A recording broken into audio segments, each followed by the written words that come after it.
going on, everyone? We are back with another horror movie review. I'm Depraved. I'm Hellcat. And together we are... HellaDepraved. Horror!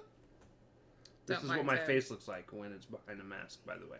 Not behind a mask. Right. Right. So Those are the faces I'm making. This is Winnie the Pooh. Blood and honey. And honey. Right. All right. Winnie the Pooh, Blood and Honey has a tomato meter critically of 4%. That's a new low. And audience score of 50%. Right, which honestly makes more sense to me. This movie was directed and screenplay was written by Rhys Frake Waterfield. It's probably Riz. Riz. Yeah.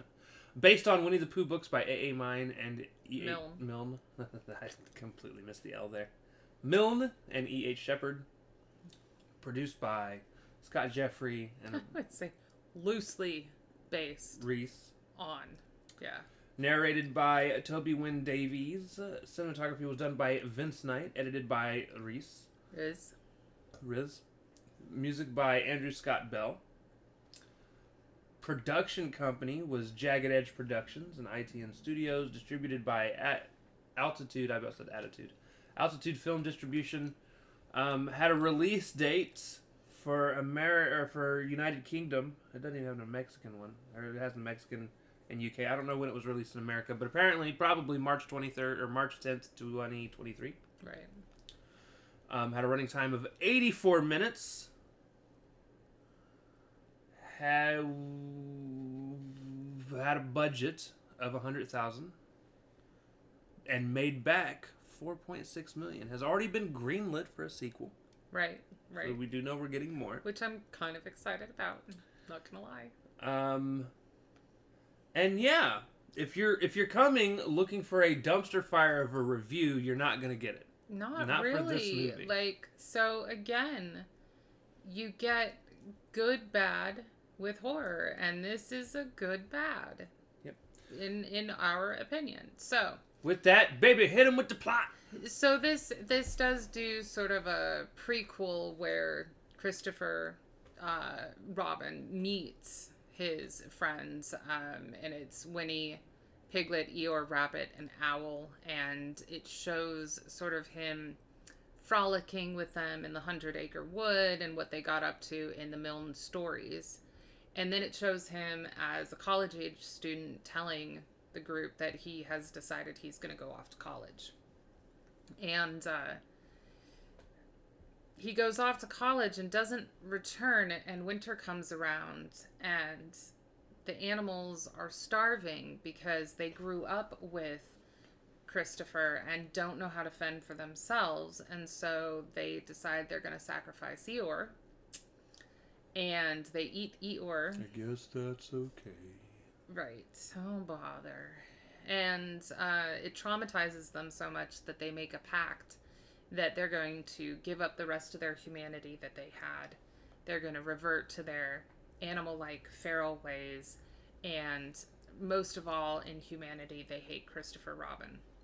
So, 5 years later, Christopher Robin, now grown up and with a fiance, is trying to find his way back to 100-Acre Wood. They're walking through the woods. He wants to introduce his fiance to his friends, he thinks. And when they finally get to the area, it is...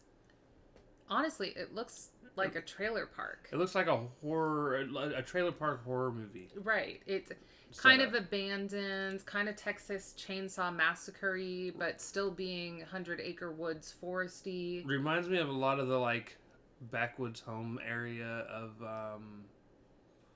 The Hills Have Eyes. Yeah, it's very, like, you're worried about the rednecks coming out at any time, airstreams, that kind of thing. Right. So he's walking around calling for Pooh and Piglet, and his fiance is like, yeah, no. Like, this is not okay. We need to go, because she's the one that's got the smarts in this operation, apparently.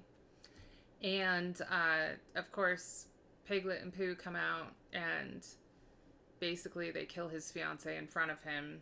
And I'm glad she got to die, but die as knowing he wasn't crazy, because she legit spent this entire portion... She was trying to convince him that everyone has childhood friends, but they're not real. But right. Yeah, and then I mean, you see on her face that once they get to the campground, she's like, yeah, okay, I think your fantasies were... you poor abused little child, you probably were making yourself a happy place. Right. And then all of a sudden, yeah, so she dies. And you see Christopher get dragged off, and then a short time later, within the same time frame, you just don't know when, there's a college-age girl getting therapy about a traumatic stalking that has been taking place, and the therapist suggests that she finds a place to go to decompress, take her mind off of all of it. And so what does she do? She organizes a getaway with her closest besties, which I don't think is what the therapist really had in mind, because there's like 5 of them, I think. Something like that. 1, 2, 3, 4. Yeah, there's 5. So they rent a cabin. And what was perplexing to me is there have been newspaper articles shown, like during the interlude moments, of people going missing from this area around the 100-acre woods, like missing without a trace. And that's where she chooses to rent her cabin to decompress, to de-stress after being stalked. You're like, girl. So anyway, it's a group of 5 college-age females. What could possibly go wrong? 4 of them go together. They get to the B&B.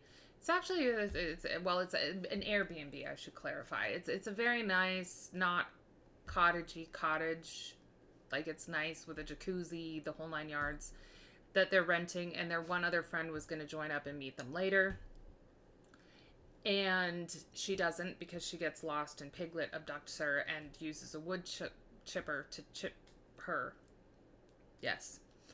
And then there's always the obnoxious friend that is apparently addicted to Instagram, so they take her phone away, but then she gets in the jacuzzi and she's taking duck face photos of herself, and she hears rattling behind her, and she does capture Piglet and Pooh.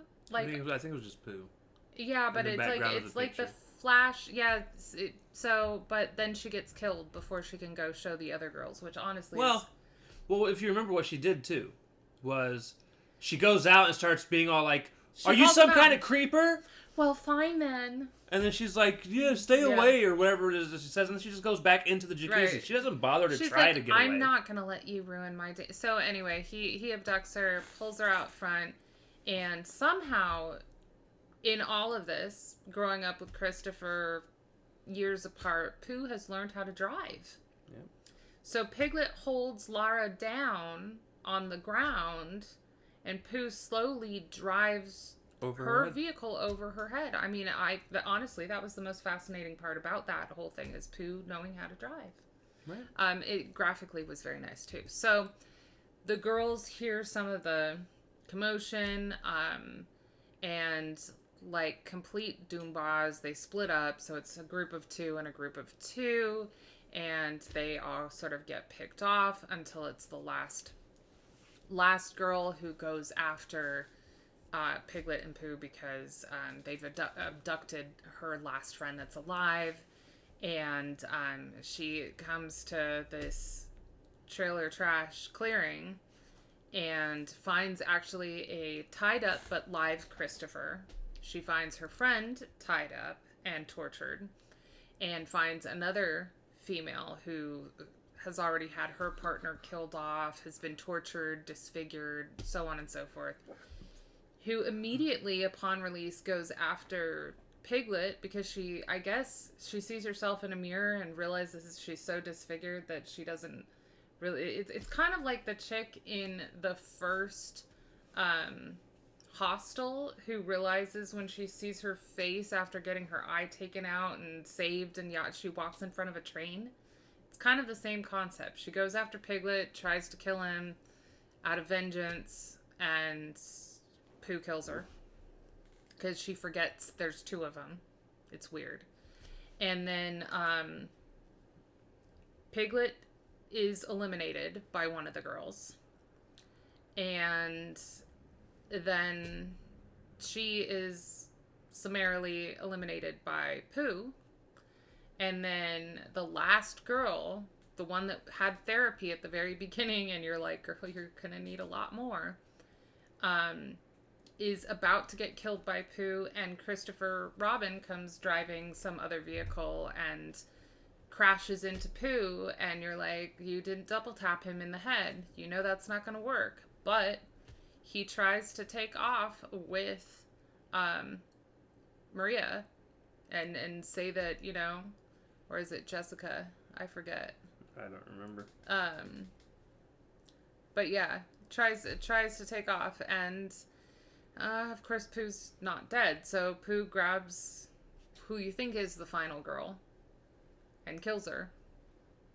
And Christopher, I guess, only then has an epiphany that the last vestiges of his childhood friend Pooh are gone, as if the rest of this is not like dude has been drooling honey the whole time. Like, I'm pretty sure he had a stroke at some point. He's gone.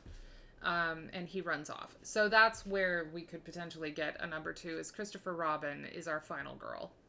And Pooh is still alive. Now, licensing probably, but as far as the plot and storyline go, Owl and Rabbit never made an appearance. So we know that they all ganged up and ate Eeyore. We know that Piglet was killed in this movie. Well, we think he has been. We're sure he has been. But we don't know what, you know, Owl and Rabbit may have just been off doing their own thing. And again, it's licensing, but, you know. The people that don't show up are Owl, Rabbit, Kangaroo. Right. But and Tigger. Kangaroo and Tigger are not actually, I think, ever mentioned in the little pre-story either. I don't know about licensing problems, but yeah, really the only 2 characters that are killed off that we know of are Eeyore and Piglet, which is sad because Eeyore was always sort of my favorite. But... my dad's favorite too. Oh, bother. Oh, bother. All right. The cast. Nikolai Leon is Christopher Robin.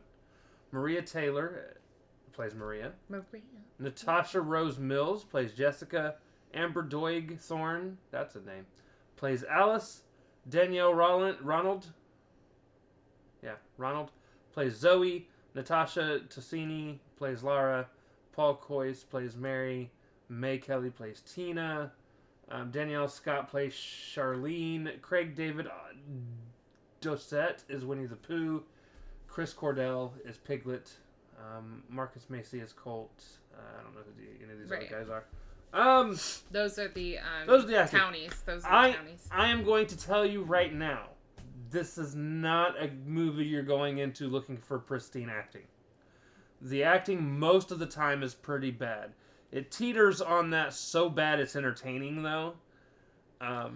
Honestly, this is the kind of acting I feel like a lot of 80s horror movies had. Like, it's campy, it's cheesy. It's not... like, the very first time when Christopher Robin is cornered by Piglet and Pooh after they just killed his girlfriend in front of him. And they're both walking down this hallway, and he's in the middle of this hallway. They drag out some of the worst pleading. Right, yeah. Pooh, why are you doing this? Piglet, I'm your friend. Why? It goes on for like 5 good minutes. Christopher Robin was always sort of a whiny, optimistic, sort of, like, he was not my favorite character, people. I have always been a downer. Anyway. And, you know, most of the ladies in this play your general basic white girl. Which is honest to God's truth. But here's the thing, they again, so 80s had, like, I don't know, their own version of Valley Girl kind of girl at summer camp, high school girl. This Right. is college girl. This is college girl. Instagram. Two of them are actually dating each other, so they have their own distractions going on. And then, the one girl has been stalked but hadn't admitted it. That like this is her kind of coming out in terms of telling her girlfriend sort of thing. But they're all kind of they got their own dits. But this reminds me again of the 80s movies, because the girls are all sort of like, I think all the actors are probably around that first time big role type field. It's not horrible acting though. Special effects wise, it's not the greatest, but it's definitely not bad. Outside of Pooh and them, the characters themselves look ridiculous. They really do. They're meant to. Again, they are anthropomorphic creatures, but they're like teddy bears come to life. And that's what they did actually play up in this, versus making it a real bear look and a real piglet look, which can be kind of off-putting. And I think it's supposed to be, but it was like almost bad rubber costume off-putting. But then you remember that... I love it. But then... Well, no, but I'm saying, but then you remember that Pooh is a stuffed teddy bear. So it's like, part of you is like, I hate it. And the other part of you is like, I hate it, but it's for a different reason. But the special effects in terms of, I think, the gore... The gore was done well. Fine. It was fine, yeah. Now, they didn't show everything that was happening, but they showed enough. Right? Usually, it's definitely rated R. Definitely rated R. Like you watch a girl's head get ran over. In slow-mo, because he's driving slowly. Yeah. Which, by the way, another movie that's on this list that we'll get to talk about sometime. The last time we saw this happen was in Toxic Avenger. But, like, Christopher Robin's back, like, being spliced open because he's getting whipped with Eeyore's tail. Right. I mean, like, they did do all of that quite well. They did a good job with the special Filming effects. was done quite well as well. Okay. So, this is where we're going to go into judgment, and there's some things I do want to talk about going into this. So, this is the judgment section. Okay.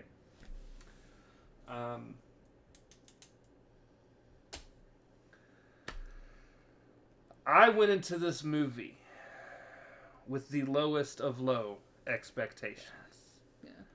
You look at the critic score with the audience score, and the audience score doesn't really favor it either. I mean, 50% is not good. But everywhere on Twitter, everywhere on Twitter, I did not see one person say anything good about this movie. All I kept seeing was everyone talk about how terrible this movie is, they wasted their time with this movie. I don't have horror groups. Yeah, my horror addicts. I can't do this. Mine's a catch-all on Twitter. Right. My mustache is right in my nose, and it's not fun. I would say it was pretty 50-50. Which is the score that it got, so, So, yeah, I went into this with the lowest of low expectations. Right. Which is probably why I enjoy it so much. No, this was bad good. We I should clarify, did not pay cinema tickets for it. No. So, because that might have colored our perception a little. First and foremost, the actual plot for why they go crazy, I thought was very well thought out. Mm-hmm. Mm-hmm. Because as a kid, and having kids and being a kid at one point in my life myself, you could definitely see kids meeting that friend, whether stuffed or not. We're gonna be friends forever. We're gonna be friends forever. I'm always gonna be by your side. And then at some point in life, you're like, hey, I'm grown up. I kind of gotta move on. And that friend may feel betrayed, may feel left behind, especially if this is a said friend that you literally have to take care of because you've been taking care of them their whole lives. Yeah. So then having to break down and eat one of their friends, you can see how that would drive them kind of fucking batshit. Oh, hell yeah. And why they would hate humanity. You left me. You abandoned me. Well, he abandoned them without even teaching them any basic skills. Fucking gathering skills. Yeah. So I loved the really dark and twisted how it backstory went wrong. Again, I wasn't super thrilled with the acting. There were bits and pieces. I mean, it was fine enough to get through. But there were a lot of times where it felt almost disjointed. Story-wise, there's a couple things that leave huge holes in the plot. Like, they run into this lady that they free, but you never have seen this lady anywhere else. So it's just somebody that had been picked up by the Pooh and Piglet gang at some point, and you don't know when. I wish you had seen her in one of the missing flyers or something like that, just kind of like how they did in Texas Chainsaw Massacre kind of thing, you know? And then, like, they live in this... Pooh and Piglet live in this area that obviously there are other people that live there that know stupid shit's going on. But they're left alone? And that's a trope I've never understood, because it's not the only time I've seen that happen. Right. You got some old school like Jason or Leatherface movies where somebody will be like, "Oh yeah, you're in the wrong place. You shouldn't be here." I kind of feel like the reason that the college kids were picked on was because What's-Her-Face went outside, was sitting out there playing her music super loud, and they could hear it through the forest, whereas maybe the people that had, like, the gas station, I think, was the closest thing to them. The four guys that try and help out at some point, I feel like maybe weren't making enough noise to... I don't know, but it is a plot hole. I agree. But yeah, so you do run into situations like that. There's something else I was going to touch on. Fuck. Oh. Something I dislike. I feel like this movie would have been praised more had they tried to make it a comedic horror movie. And I don't mean off-the-wall Stan Helsing type comedic. Like, it doesn't need to be comedy every second of the way. But... they tried... this was meant to be very serious. It was taken as a very serious horror movie, or at least filmed that way. Which made a lot of it funny to me, regardless. It really did. Yeah. But I would have loved... so, obviously... and I'm not saying they need to have the same voices, and I get the idea of them having the pact of not talking anymore. But I would have rather of them talked and maybe had some of the same catchphrases that they use in the Disney movies. And that's all they say at this point. And so, like, Pooh would kill somebody, and say he didn't mean to kill him as quick as he did. And all of a sudden, you could get, he could sit there and go, "Oh, bother." Right. Like, he's dead already. Yeah. Or Piglet, stuttering. Right. Please, just die. Or making fun of Christopher for pleading. Right. Yeah. Like, there could have been things that were put in that are demented and funny at the same time. While I get the whole pact of not talking, and that's how they played it, probably for the mask's sake. Like, could you imagine Pooh walking into the place where they're hiding in the beginning, and you just hear him going, "I'm so rumbly in my tumbly." Right. Like, you don't sing it, because then you start getting into... campy. No, not campy. You start getting into copyright Disney shit. So my problem is the chick that appears out of nowhere as one of their torture victims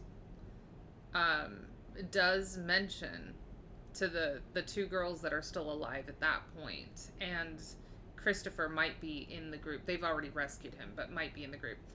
That Pooh and Piglet is what they call themselves, and they do speak English to each other periodically. And I was like, when she said that, I was like, well, I feel like that's a little bit of a plot hole. And then at the very end, when Christopher's trying to plead with Pooh to try and save Maria, he says, "You left," and then he slits her throat. So, like, the "you left" makes sense to me, because it's him just being completely done with Christopher Robin and humanity. It's like his closing words. But this random chick who was not part of the plot the rest of the time, stating that they call themselves Pooh and Piglet, and she's heard them speak in... Who was it? At some point during this movie, if I remember correctly,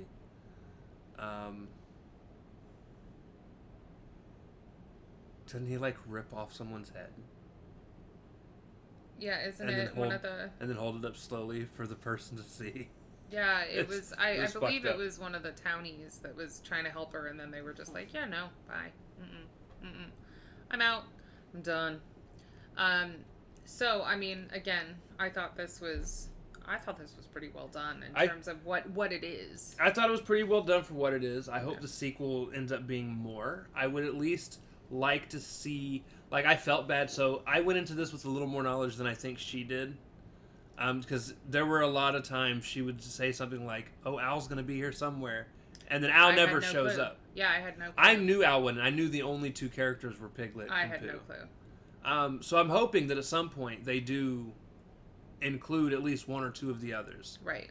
I don't know legally what they're allowed to get away with. Because, again, they weren't ever mentioned again. It's not that they made up an excuse for why they were gone, or because, again, Pooh and Piglet don't really talk.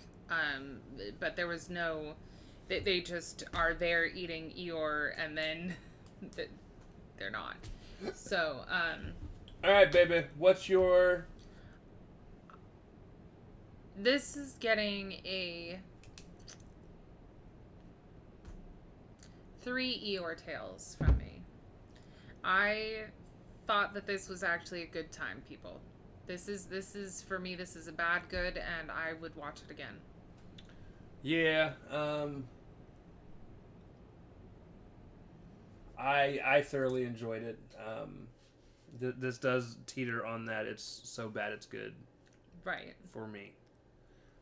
I would gladly watch it again. I would gladly own it whenever it becomes available to actually fully purchase. I am also giving this a 3 honey pots. Oh, okay. All right. Out of 5.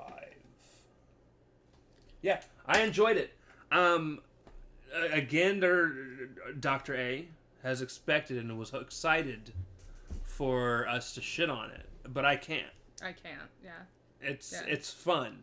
It's a fun horror movie. For everybody out there that might think something along the lines of Thanksgiving is fun and good, then you should definitely be able to sit down and just enjoy this for what it is. Honestly, I enjoy this way. Like, Thanksgiving makes me cringe so hard. Like, if you want to see me shit on a movie, that's one of them. It was so bad.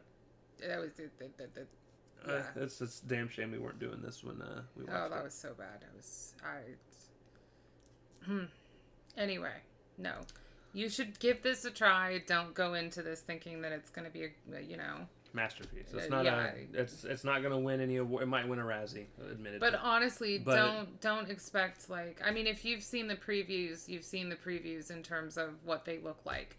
Don't expect a realistic looking bear or Piglet, or, don't expect them to have rousing dialogue because they don't talk. But if you want to see a good horror with romp, some creative kills, it's very, like, that's another thing that made the list for me with this, is it had some very creative kills. There was, like, decent levels of sadism from the two characters. Again, that's subverting expectations at times. There was that part where old girl was in the hot tub, and all I could sit there and think about is, oh great, she's just going to get drowned. Or she's going to get boiled. Or boiled alive. So, like, I'm waiting for Pooh to just show up, like, behind her and push her head down. But, like, he does throw it behind her. But he grabs her and pulls her out of the fucking thing and then takes her over and runs over her fucking head with the car. Slowly. Yeah, she doesn't just, it's... One holds her down and the other is just like... It's great. What's fun is Piglet hogties her. Yeah. And creative. Well, and then, like, Christopher Robin getting whipped with Eeyore's tail. Right. Which is pretty fucked up. That's pretty fucked up, but there is some symbolism right there. Like, they were not happy. We had to eat Eeyore because of you. It's your fault. And we're using his tail. Yes. To flog you. Maximum pain. Oh, or, like, when Pooh takes Christopher Robin's fiance's dead body and just pops her in front of him, where he's like, Christopher Robin is all tied up and everything, and he places this dead fiance in front of him to psychologically torture him, and then absolutely douses Christopher in a shower of the blood and guts of his fiance. Like, the whole thing's about psychological torture. Like, can you imagine? You just watched your fiance getting strangled by pig. Like, seriously. Very creative, guys. Very creative. Very enjoyable. Yeah. All right, so that's going to do it. Thank you guys for watching. If you like this video, slash the like button. If you didn't, don't. That's fine. We're just thankful that you spent some of the time with us. If you enjoyed this movie, for sure, though, watch it again. And let us know. And let us know what your opinions of this movie were. What down was below. your favorite kill? Right. With that being said, we love you guys. We'll see you next time. Bye-bye.